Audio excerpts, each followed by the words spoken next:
And we are live. I've got some tortoises soaking, some babies, so let's look at them all. These are all 2022 animals, guys. I love them. I really like to see them grow up and get bigger and get nice, smooth shells. We've got 4 tortoises, I think, in each container. 3 Nogui and 1 Homiana. And 3 of these animals have names. Oh, did you see that? That guy is the mean one. He just took a swipe at the other one.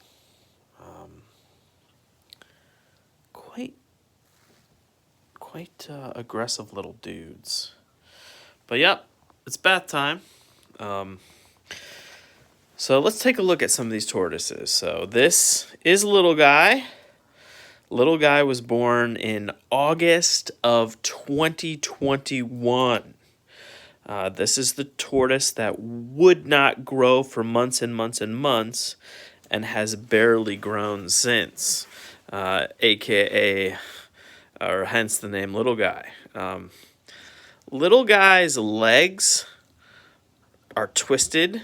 His ankles, in particular, they don't quite work right. And he's got a bit of an underbite there. So that might cause some problems later in life. And I gave this tortoise out of the egg no chance at living. But Little Guy persevered. He's made it to about a year and a half now, almost. Growing very slowly. You know, I think he's just a special little tortoise. His neck is a little twisted too. It always has been. So, yeah, I didn't think he'd live 30 days, but been great. So, next, let's look at one of his siblings that's a year younger. This is Rooster. Rooster's a holdback, and, you know, I was really hoping for Rooster to be a male, and, you know, I think our chances are going to be, you know, better than 50-50 with that giant tail. I incubated Rooster over the winter last year at only like 75 degrees, which is the coldest I've ever heard anyone incubate Homiana. But, you know, I think that's pretty common in the wild for these guys. They lay their eggs probably in the forest where it's fairly cool, even though it's right at the equator. They develop perfectly fine at that temperature. In fact, I just started incubating eggs about 5 weeks ago for the 2020. They would be, the first 2023s, and 4 out of 5 eggs have started developing already. So this one definitely a holdback because of that very early coloration.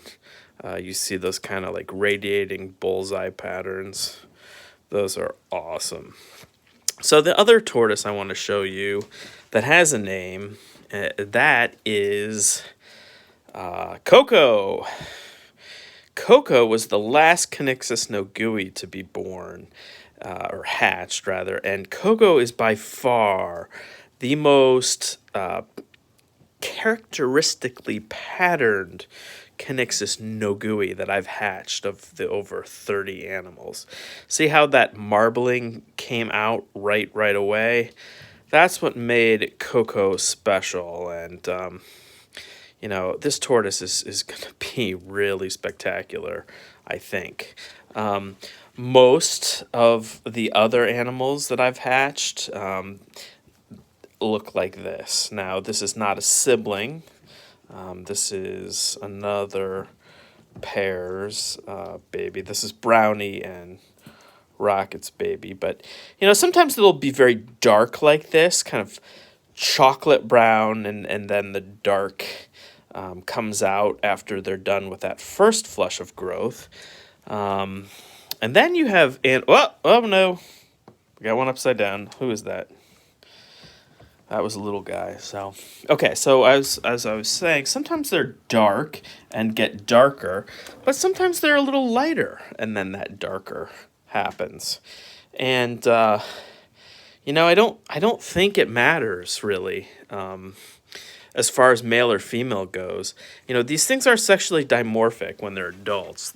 Females tend to be much, much darker in color than the males, but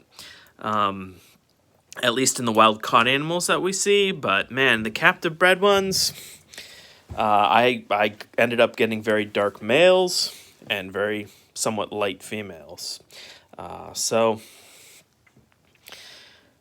I like them because, there aren't too many tortoises that look so different at hatch. I mean, a leopard tortoise is going to look like a leopard tortoise. Yeah, maybe the spots will be in different places, but it's, going to be fairly consistent. Yeah, every once in a while you get an aberrant one, but Rooster pooped all over the place. So, yeah, that's what I'm doing, hanging out Monday night. Hope everyone has a good week. If you have any questions, let me know. I'd love to take your questions to see what you'd like to see out of these lives, what kind of videos that I make that you really like.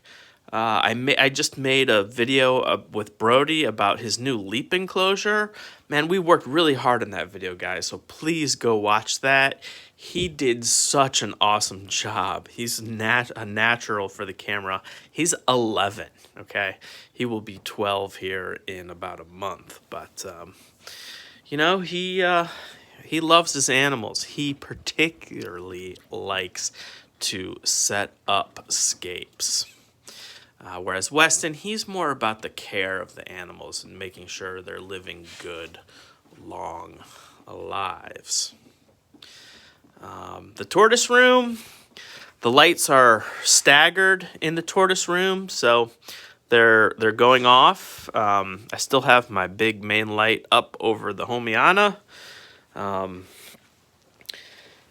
We've got Fred and Ethel in here under the Dracaena. I just candled Ethel, I don't know. I didn't candle her, I palpated her. And she has, I felt one egg on the left-hand side. So I think that's a pretty good sign that she will be laying soon. And this pair, I only have Spike. And I've only ever, actually, little guy is actually their child too. I forgot about that. So I've only produced 2 animals from this group.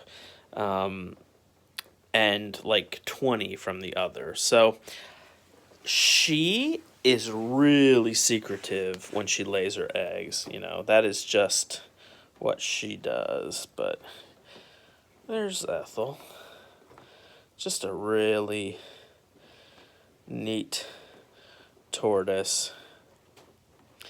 If you have Holmes Hingebacks, the thing I've noticed with my adults is that the females' heads are not as wide and not as blocky compared to their shell. And so, I'm to this point where I can probably tell you if it's a male or female just by looking at the shell and the size of the head. I don't know if you can tell, but there's Fred, and his head is just a lot bigger than Ethel's compared to his shell. Ethel's is more narrow and petite and smaller, and she's much, much bigger than her mates. I mean, not hugely bigger, but definitely bigger. So let me know. What do you want to see, guys? Shout it out. Go back to the babies. They're getting a little rambunctious, so I will be putting them away soon. Give this a thumbs up if you've enjoyed it. If you're a subscriber, thank you for subscribing. We're really trying to ramp up the channel. Might have some scheduled lives, maybe once a week, where I go live at the same time. That was pretty funny to watch.